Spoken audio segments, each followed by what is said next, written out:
Chapter 9. A Jolly Feast. "I think it's time to turn the apples, don't you, Silver Moon?" asked Herbie, turning to the Indian. Plenty time," answered the Indian, as he helped himself to another doughnut. "Why, they're soft as mush inside," said Lynn Smith. Fat hitched himself closer to the fire and poked a finger at his apple. "Mine's done," he shouted, and picking it up by the stem lifted it onto his plate. All the other boys quickly followed his example.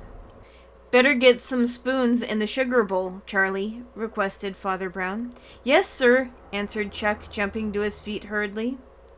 Herbie then carried a sizzling hot apple to Mother Brown and quickly returned to his place by the fire. By this time Chuck had returned with the spoons and the sugar, which he placed in the center of the group, where it could be easily reached by all. "Hush!" said Silver Moon suddenly, raising close to his ear the plate, which held his apple. "Listen! It is singing to me. Shall I tell you what it says?" "Yes!" answered the boys. "We'd like to know." Silver Moon began. "I am the apple I grew on a tree in the orchard.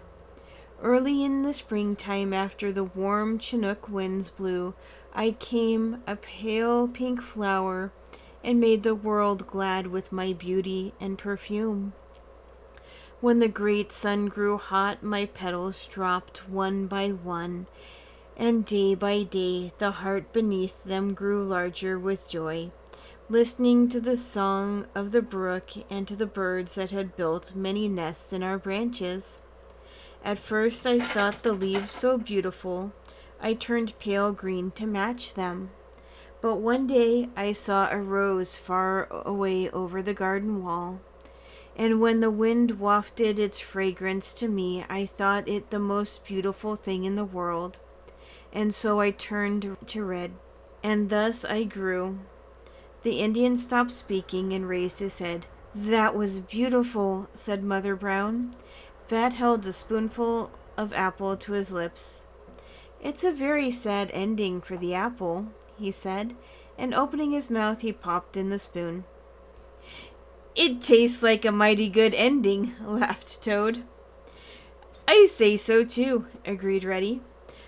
Before many minutes passed, the apples had disappeared and the Indian arose to his feet.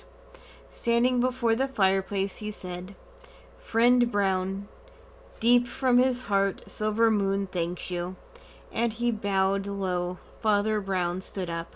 "Let's give 3 cheers for Silver Moon," he proposed. "Hip, hip, hurrah!" joyfully shouted all the boys. The end.